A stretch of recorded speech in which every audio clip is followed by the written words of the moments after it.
तो dear student, इससे पहले वाले वीडियो में आप लोग यानी कि 11th क्लास का फर्स्ट लेक्चर को पढ़ा था। तो इस वीडियो में हम लोग बात करेंगे अपने 11th क्लास के मैथ का जो हम लोग फर्स्ट चैप्टर पढ़ रहे थे सेट यानी समूचे, तो उसकी दूसरी लेक्चर को के रूप में हम लोग अब पढ़ेंगे। तो देखिए, इससे पहले वाले वीडियो में हम लोग पढ़े थे कि सेट क्या होता है, समूचे किसको कहा जाता है, इसके बारे में कौन बताया, इसको डिफिनेशन के रूप में हम लोग कैसे कहेंगे, इसको परिभाषित कैसे किए और इसका एग्जाम्पल क्या क्या होता है और सेट को निरूपण कैसे किया जाता है। और जो हम बताएं कि सेट में जो भी अवयव होता है यानी कि सेट के कोई भी अवयव होता है तो उसको क्या चीज के द्वारा कैसे हम लोग रिप्रेजेंट करेंगे। तो देखिए, हम लोग बताए थे कि पढ़े थे कि किसी भी सेट को इंग्लिश अल्फाबेट के कैपिटल लेटर द्वारा निरूपित किया जाता है और उसके अवयव को उसके छोटे अक्षर द्वारा सूचित किया जाता है। तो बात आता है कि जो भी हम लोग कोई सेट लिखना चाहते हैं तो सेट में जो भी कुछ अवयव होता है तो उस अवयव को अगर बात कहें तो देखिए, समुच्चय के प्रत्येक अवयव को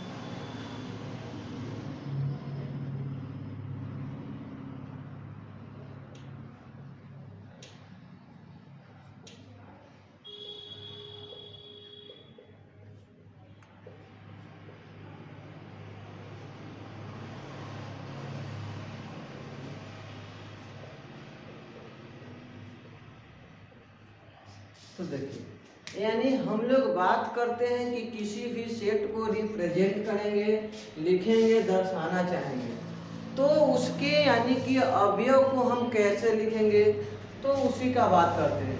कि मान लेते हैं कि हम कोई सेट लिखें एग्जाम्पल के रूप में कि 8 से कम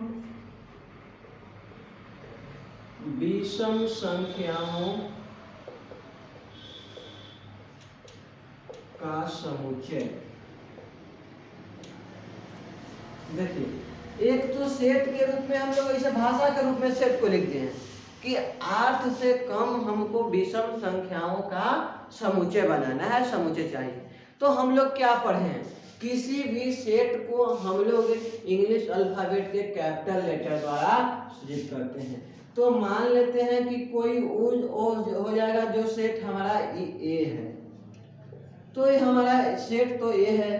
हम बताएं कुछ कि अगर लिखना चाहे उसको सेट के रूप में तो उसके जो अवयव होगा उसके अवयव को मंझले कोष्ठ के या मंझली कोष्ठ के अंदर हम लोग लिखेंगे, यानी कि कहा जाता है ऐसे कर्ली ब्रैकेट। तो इस कोष्ठ के अंदर हम लोग क्या करेंगे, लिखेंगे। तो ये हमारा मंझली कोष्ठ इसका बराबर, और इसमें जितना भी सारा अवयव आएगा, एलिमेंट्स आएगा, उसके प्रत्येक अवयव को इसके अंदर हम लोग कॉमा के द्वारा सेपरेट कर कर लिख लेंगे। तो ये क्या कहा है, 8 से कम विषम संख्याओं का समुच्चय, यानी कि कम कहें यानी आपको कह सकते हैं 8 से छोटी विषम संख्याओं का समुच्चय। तो देखिए, यह एक प्रकार का सेट है क्योंकि इसको हम लोग परिभाषित कर सकते हैं, परिभाषा के रूप में ला सकते हैं। तो देखिए, हमारा विषम संख्या स्टार्ट कैसे होता है, तो कि कहें तो 1, 3, 5, 7, और देखो अगला अगर जो हम लोग कहना चाहें 9, तो वह क्या हो जाएगा, 8 से अधिक हो जाएगा, यानी कि छोटा हो जाएगा, बड़ा हो जाएगा। तो यह एक प्रकार का हमारा क्या हो गया, सेट हो गया। तो सेट यानी कि ए बराबर इतना हम लोग लिख सकते हैं। तो देखिए, हम लोग और थोड़ा डिटेल से समझना चाहें कि किसी भी अगर जो सेट की बात करते हैं तो उस सेट को तो हम लोग ABCD के बड़ी अक्षर द्वारा लिख देते हैं। वो सेट होता है क्या और सेट का अवयव क्या होता है। तो देखिए, अगर हम बात करना चाहें कि हम लोग अगर अपने फैमिली में रहते हैं तो मान लेते हैं कि हम अपने घर में जितना भी सदस्य रहते हैं कोई भी व्यक्ति, तो जो हमारा घर हुआ एक प्रकार का क्या हो गया, सेट हो गया, और यानी कि समुच्चय हो गया। तो हम अपने फैमिली में यानी हम अपने घर में जितने भी लोग रहते हैं तो घर हमारा एक तरह से सेट हो गया, समुच्चय हो गया। और उस घर में जितना भी कोई व्यक्ति रहता है यानी कि रहने वाले मेंबर को, कोई भी जितना व्यक्ति रहता है उसके अगर जो हम बात करें तो देखिए कि ए एक प्रकार का घर है, इस ए को हम लोग ऐसे घर बना दिए हैं और इसके अंदर रखे हैं। और इस घर में 1, 3, 5 और 7 बहुत सारा एलिमेंट रह रहा है, अवयव रह रहा है। तो इस घर में इतना एलिमेंट है तो इसी सब को हम क्या कहेंगे, समुच्चय का अवयव यानी कि एलिमेंट्स ऑफ सेट। तो अब आपको थोड़ा समझ में आ गया होगा कि हम लोग सेट कहेंगे किसको, इसको निरूपित कैसे किया जाता है, उसको थोड़ा लिखा जाता है कैसे। आगे हमको आता है, देखिए यहाँ पर अलग अलग प्रकार के सेट होता है और उसके लिए कुछ महत्वपूर्ण सिंबल होता है। तो इस सिंबल को थोड़ा हमको याद रखना होगा। तो देखिए, अगर हम बात कहना चाहें तो कुछ विशेष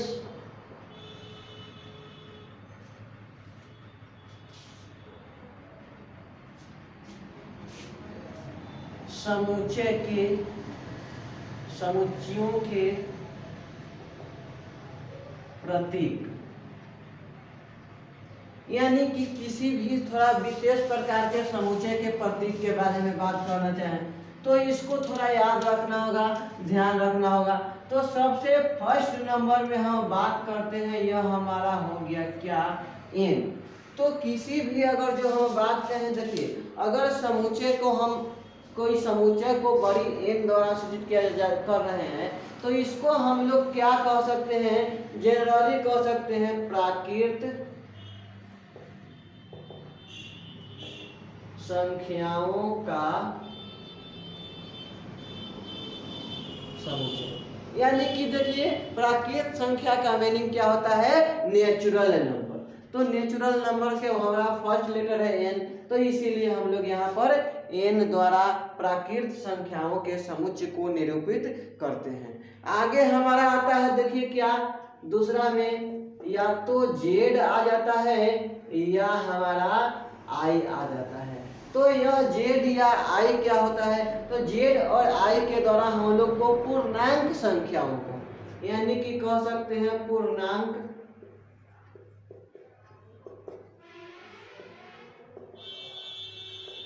संख्याओं का समुच्चय। तो ये जेड या आई द्वारा पूर्णांक संख्याओं को हम लोग दर्शाते हैं। तो इंटीजर वाले जानते हैं कि पूर्णांक होता है, इसीलिए जेड या आई द्वारा को हम लोग कह देंगे कि पूर्णांक संख्याओं को दर्शाया जाता है। तीसरा बात हमारा आता है, देखिए क्यू। तो ये क्यू क्या होता है, तो क्यू द्वारा हम लोग परिमेय संख्या, परिमेय संख्याओं का समुच्चय, यानी कि अगर जो हम परिमेय संख्या का समुच्चय को दर्शाना चाहे, बनाना चाहे, तो उसको हम लोग क्या क्यू द्वारा दर्शा सकते हैं। आगे देखिए हमारा आता है आर। ये आर क्या होता है, हम लोग जानते हैं रियल नंबर यानी कि वास्तविक संख्या। तो यह हो जाएगा वास्तविक संख्याओं का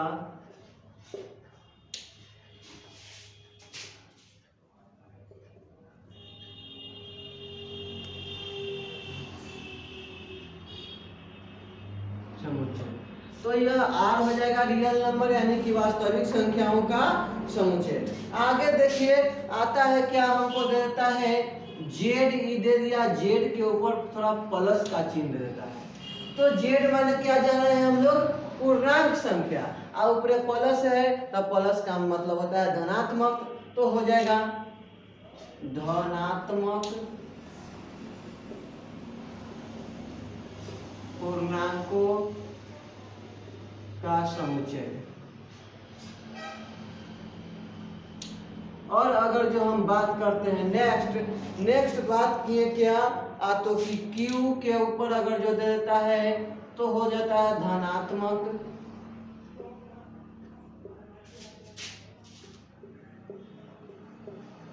परिमेय संख्याओं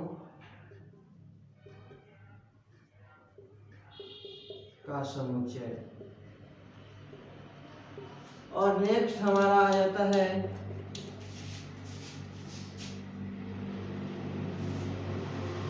अगर R के ऊपर दे दिया प्लस तो ये हो जाएगा, देखिए R यानी कि रियल नंबर वास्तविक संख्या ऊपर प्लस दे दिया है तो धनात्मक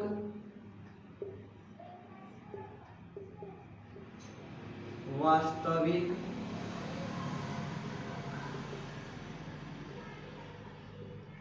संख्याओं का समुच्चय। तो देखिए थोड़ा इस बात को ध्यान रख लेना है, नोट डाउन कर लेना है, या अगर चाहते हैं आप लोग तो इसका स्क्रीनशॉट ले सकते हैं। तो यह क्या हो गया, n यानी कि नेचुरल नंबर, तो n द्वारा हो जाएगा प्राकृतिक संख्याओं का समुच्चय। z या i यह इंटीजर एक प्रकार का, तो पूर्णांक संख्याओं का समुच्चय। q तो q को हम लोग परिमेय संख्याओं का समुच्चय। r रियल नंबर यानी वास्तविक संख्याओं का समुच्चय। z के ऊपर प्लस यानी कि धनात्मक पूर्णांक का समुच्चय। अगर q के ऊपर प्लस दे दिया तो धनात्मक परिमेय संख्याओं का समुच्चय, और r के ऊपर प्लस दे दिया यानी कि धनात्मक वास्तविक संख्याओं का समुच्चय। तो इसको थोड़ा देख लेना है, नोट कर लेना है और थोड़ा सा ध्यान रखना है इसको। तो आप स्क्रीनशॉट इसको ले सकते हैं।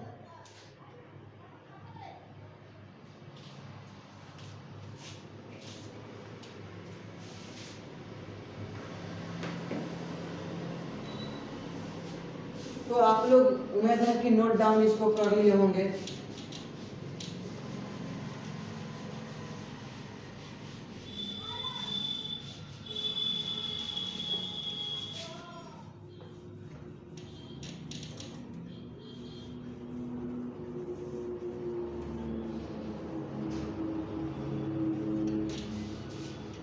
देखिए अब थोड़ा सा आगे अगर जो हम लोग समझना चाहें तो पूछता है, यानी कि कोई भी सेट दे देता है, समुच्चय पूछ देता है और उसको पूछता है कि इस समुच्चय है तो इस समुच्चय में अवयव की संख्या कितना हो सकता है होगा।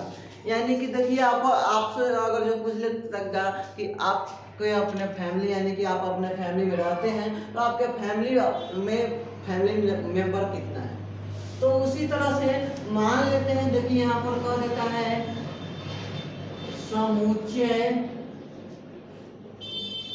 के अवयवों की संख्या। तो मान लेते हैं कि अगर कोई ए समुच्चय सेट दे दिया, इसमें दे दिया 2 4 6 8 10, इस तरह से कोई सेट दे दिया, तो यह क्या हो गया, तो कि ए है सेट, इसमें मेंबर है 2 4 6 8 10, यानी कि एक सम संख्याओं का मेंबर है। तो सम संख्याओं का में भी कुछ हद है कि जब भी है तो यह अगर कहें कि 11 यानी कि 11 से कम यानी 11 से छोटा सम संख्याओं का समुच्चय है, तो यह एक प्रकार का ए क्या है, सेट है। इसमें हमको क्या पूछेगा कि सेट ए में मेंबर ऑफ नंबर कितना होगा, यानी कि सेट ए में अवयवों की संख्या कितना होगा। तो देखिए अगर जो हम कहें, इसको कहना चाहें समुच्चय ए में अवयवों की संख्या, बात करते हैं अगर जो हम सेट ए में अवयवों की संख्या, तो इसको अगर जो कहना चाहें हम सेट ए में अवयवों की संख्या, तो इसको शॉर्ट में हम लोग क्या कह सकते हैं, एन मान्य होता है नंबर यानी कि संख्या, केकरा में ए में, तो ऐसे लिखा जा सकता है नंबर ऑफ सेट ए। इस देखिए इस इतना बात को हम लोग क्या लिख सकते हैं, यही नंबर ऑफ सेट ए। तो हम लोग देखिए अगर जो ऐसे बताना चाहेंगे कि के गो है नंबर, तो गिन लेंगे कि देखिए ये हमारा सेट है, इसमें कितना नंबर है, तो कि 1 2 3 4 5 यानी कि 5 गो संख्या है। तो हम लोग यहाँ पर लिख सकते हैं कि सेट ए में 5 नंबर है।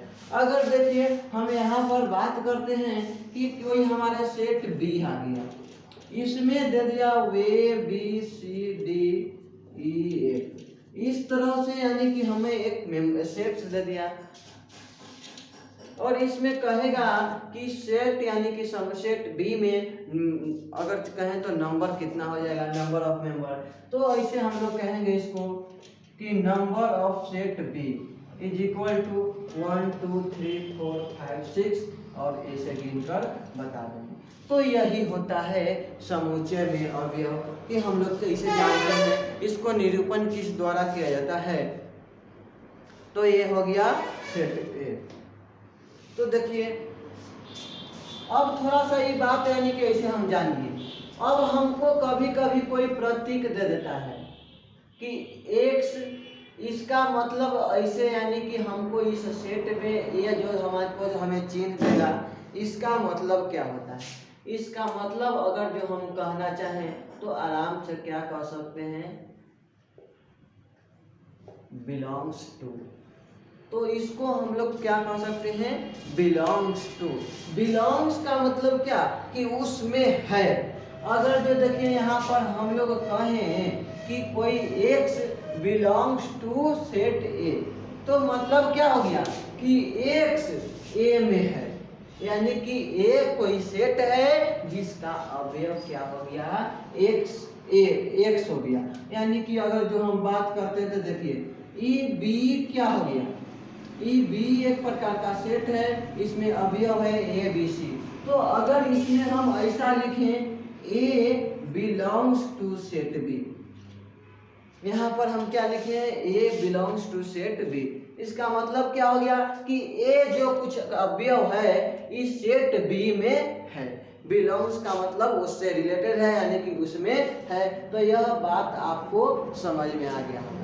तो इससे आगे हम लोग जो देखेंगे अपने नेक्स्ट लेक्चर में देखेंगे, थोड़ा थोड़ा देखिए कर कर हम लोग समझेंगे, क्योंकि जो हमारा 11th का होता है वो थोड़ा हार्ड होता है, इसको थोड़ा धीरे धीरे हम लोग समझेंगे और आगे बढ़ेंगे। तो अगर आपको इस वीडियो को पसंद आया होगा तो आप अपने फ्रेंड के पास शेयर कीजिएगा और हमारे यूट्यूब चैनल को सब्सक्राइब कीजिएगा। और देखिए ये सब जितना जो हम लोग पढ़ रहे हैं इससे रिलेटेड आपको अगर जो PDF की आवश्यकता हो यानी कि इसका नोट्स की ज़रूरत हो तो आप हमारे टेलीग्राम चैनल एकलव्या क्लासेस पर जुड़ सकते हैं या हमारे व्हाट्सएप नंबर पर कांटेक्ट करके इसको ले सकते हैं।